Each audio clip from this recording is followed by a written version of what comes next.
एक बार की बात है, एक माँ अपनी छोटे से बेटे को खो चुकी थी। बेटे की मृत्यु ने उसका मन तोड़ दिया था। वह मानने को तैयार नहीं थी कि उसका बच्चा अब इस दुनिया में नहीं रहा। दर्द से पागल होकर वह बेटी की लाश को गोद में लेकर हर दरवाजे पर जाती और कहती, कोई मेरे बेटे को ठीक कर दो। लोग उसे समझाते, रोते हुए कहते, अब कुछ नहीं हो सकता, पर उसका मन मानता ही नहीं था।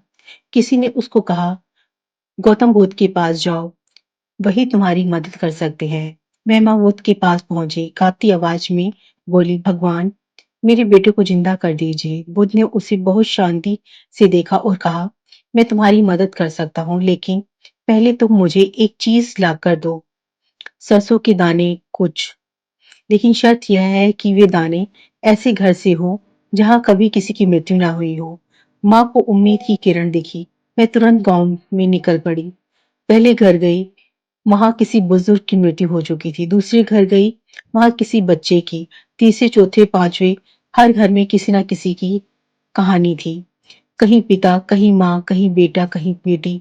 शाम हो गई। माँ के हाथ खाली थे, लेकिन मन भारी नहीं, बल्कि अब समझदार हो चुकी थी। वह वापस बुद्ध के पास आई। आंखों में आंसू थे, लेकिन अब वे आंसू अज्ञान के नहीं थे, वे स्वीकार के थे।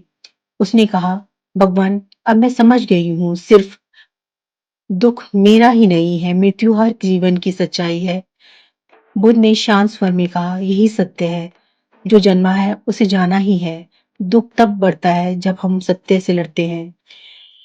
उस माँ ने अपने बेटे को अंतिम संस्कार किया, और अपने दिल के साथ, टूटे दिल के साथ नहीं, शांत मन के साथ। सीख, दुख अकेले हमारे हिस्से में नहीं आता। जब हम जीवन की सच्चाई को स्वीकार करते हैं, तभी मन को शांति मिलती है।